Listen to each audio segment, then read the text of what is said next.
नमस्कार। Software engineering की इस सीरीज में आज हम बात कर रहे हैं एजाइल मॉडल के बारे में, जिसे एजाइल मैथोलॉजी भी बोला जाता है। यह बेहद इंपॉर्टेंट है क्योंकि आज भी मार्केट में इससे यूज करके सॉफ्टवेयर को डेवलप किया जाता है। ऐसे सभी मॉडल का कहीं ना कहीं यूज होता है, लेकिन एजाइल मैथोलॉजी आज भी यूज मार्केट में बहुत ज़्यादा होता है। इसे मतलब जब तक डेवऑप्स नहीं था, डेवऑप्स से पहले एजाइल मैथोलॉजी को बहुत ज़्यादा ही यूज किया जाता था। तो इस वीडियो में हम लोग देखने वाले हैं कि एजाइल मॉडल क्या होता है, इसके फेजेस कितने होते हैं, इसके टेस्टिंग मेथड क्या क्या है, इसको यूज कहाँ कब किया जाता है, इसका एडवांटेज क्या है और डिसएडवांटेज क्या है। तो चलिए देखते हैं वन बाय वन पॉइंट को कि क्या होता है एजाइल मेथोलॉजी। एजाइल मेथोलॉजी क्या होता है कि इसका मीनिंग सबसे समझते हैं कि इसके मीनिंग जो होता है शिफ्ट होता है या वर्सटाइल होता है।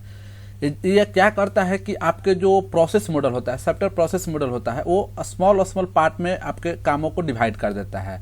और ये जो है इटरेटिव डेवलपमेंट बेस पे काम करता है। इटरेटिव का मतलब क्या है, जो ऑलरेडी मैं इस पे वीडियो बना चुका है इटरेटिव मॉडल के बारे में। और इटरेटिव का मतलब समझिए कि क्या होता है। इटरेटिव का मतलब होता है लूपिंग, यानी कि 1 by 1 यहाँ पे काम होता है। इसीलिए मतलब ये ज़्यादा थोड़ा मतलब कि पहले मार्केट में बहुत ज़्यादा यूज होता था, लेकिन अब समय के साथ इसमें भी मतलब कि अब इसको रिप्लेस कर दिया गया है डेवऑप्स के माध्यम से। फिर भी अभी भी यूज होता है। तो ये टास्क को स्मॉल में डिवाइड कर देता है। इससे क्या होता है कि काम को करना आसान हो जाता है। इसके टोटल 6 फेज होते हैं।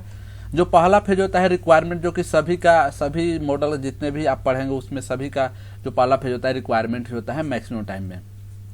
इसमें क्या होता है कि सॉफ्टवेयर से रिलेटेड जो इन्फॉर्मेशन है, जो रिक्वायरमेंट है, उसे हम लोग इकट्ठा करते हैं, उसे एक डॉक्यूमेंट तैयार करते हैं। इसके बाद हम लोग नेक्स्ट प्रोसेस के लिए आगे बढ़ते हैं। जो डिजाइन, इसमें नेक्स्ट जो पॉइंट है डिजाइन द रिक्वायरमेंट, यानी हमारे रिक्वायरमेंट के हिसाब से हम अपने एप्लीकेशन को डिजाइन करते हैं। जिस प्रॉब्लम को सॉल्व करने के लिए या जिस काम को कराने के लिए हम सॉफ्टवेयर डेवलप करना चाहते हैं, उससे रिलेटेड सारे रिक्वायरमेंट से रिलेटेड हम लोग डिजाइन करते हैं।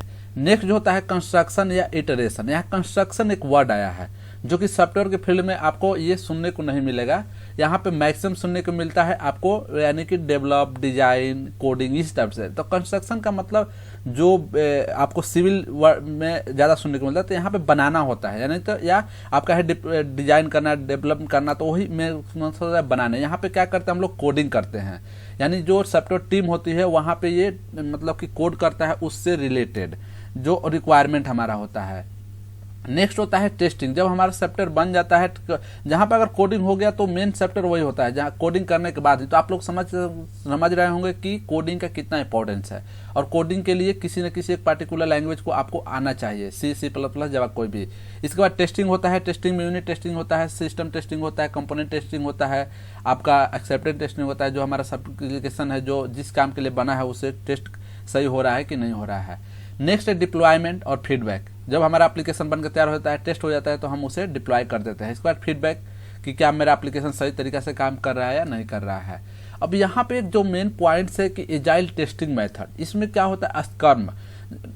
यहाँ जब आप काम कर रहे होंगे या कहीं सॉफ्टवेयर के फील्ड में, तो इसके नाम को जरूर आप सुने होंगे। स्क्रम क्या होता है, तो स्क्रम में यही पे जो आपको वर्ड सुने होंगे कि स्मॉल पार्ट में इटरेटिव किया जाता है, तो ये छोटे छोटे भागों में डिवाइड किया जाता है। इसमें और नेक्स्ट 5 पार्ट होता है crystal, dynamic software development method, feature drive development और लीन सॉफ्टवेयर डेवलपमेंट और एक्सट्रीम प्रोग्रामिंग, यानी कि जो प्रोग्रामिंग का कंसेप्ट है यहाँ पे भी बताया गया। अब यहाँ पे जो नेक्स्ट पॉइंट है कि स्क्रम क्या होता है कि ये एजाइल डेवलपमेंट प्रोसेस है। जब एजाइल मैथोलॉजी को हम लोग यूज करते हैं सॉफ्टवेयर बनाने के लिए, तो वो इसका एक डेवलपमेंट प्रोसेस है जो कि फोकस करता है स्क्रम मास्टर, प्रोडक्ट ऑनर और स्क्रम टीम, यानी कि जो एक टीम बनती है सॉफ्टवेयर को बनाने के लिए, उसमें भी इसे डिवाइड कर देता है, जहाँ से कि काम को आसानी से मतलब कर दिया जाए और जल्द से जल्द सॉफ्टवेयर को बनाया जाए।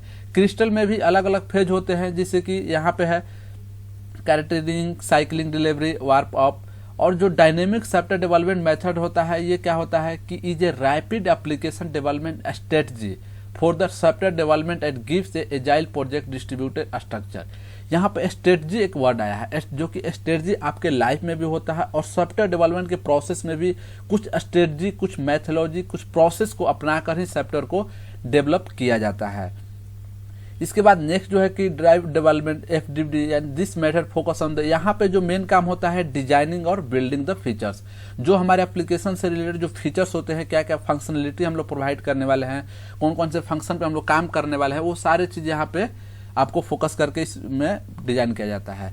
नेक्स्ट है कि हम लोग इसका यूज कहाँ करते हैं, तो when the frequent change are required, जहाँ पे कि एप्लीकेशन में आप समय के साथ आपका मान लीजिए एक बिजनेस बेस्ड एप्लीकेशन है और उस बिजनेस में आप कुछ अलग से रिक्वायरमेंट देना चाहते हैं, उसे बहुत जल्द चेंज करना चाहते हैं, तो उस टाइप के एप्लीकेशन को आप यहाँ पे डेवलप कर सकते हैं एजाइल मेथोडोलॉजी। इसीलिए मैं पहले ही बताया कि आज भी मार्केट में एजाइल मेथोडोलॉजी पर सॉफ्टवेयर को डेवलप किया जा रहा है, लेकिन मैक्सिमम जो सॉफ्टवेयर डेवलप हो रहे हैं वो हो रहा है डेवऑप्स पे।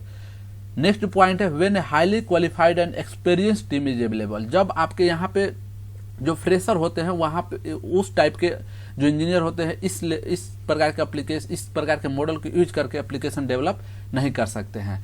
When a customer is ready to have the meeting with the software team all the time, यानी कि इसमें क्या होता है कि जो कस्टमर होता है, जो क्लाइंट है, उसे हमेशा टीम के साथ मीटिंग करना होता है। तो आज इसे आप समझ सकते हैं एक डिसएडवांटेज भी है इस, क्योंकि जो बिजनेसमैन होते हैं या कहे कि जो क्लाइंट होता है उसके पास उतनी टाइम हमेशा नहीं होता कि आपके टीम के साथ मिले, इसलिए वो चाहता है कि मैं आपको अपना प्रोजेक्ट दे दिया, आप उस पर काम करो। When project size is small, और जब प्रोजेक्ट का साइज छोटा हो।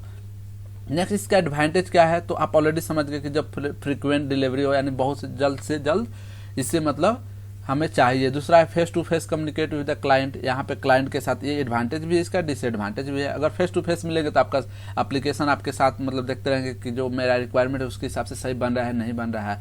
Efficient design and fulfill the business requirement, any time change are acceptable, यानी जब भी आप क्योंकि यहाँ पे कम्युनिकेशन होता है उसी के लिए होता है कि आपके रिक्वायरमेंट के हिसाब से क्या मेरा जो हम एप्लीकेशन बना रहे हैं वो सही है कि नहीं है। It reduce the total development time, यह क्योंकि छोटे छोटे भागों में बांट दिया जाता है इसलिए जो टाइम है आपको घटा देता है। तो इसका डिसएडवांटेज भी मैंने डिस्कस कर दिया उसी सब पॉइंट में। आई होप कि आप लोगों को समझ में आया होगा। इस तरह से वीडियो देखने के लिए T3 स्किल सेंटर के साथ जुड़े रहे। बहुत बहुत धन्यवाद।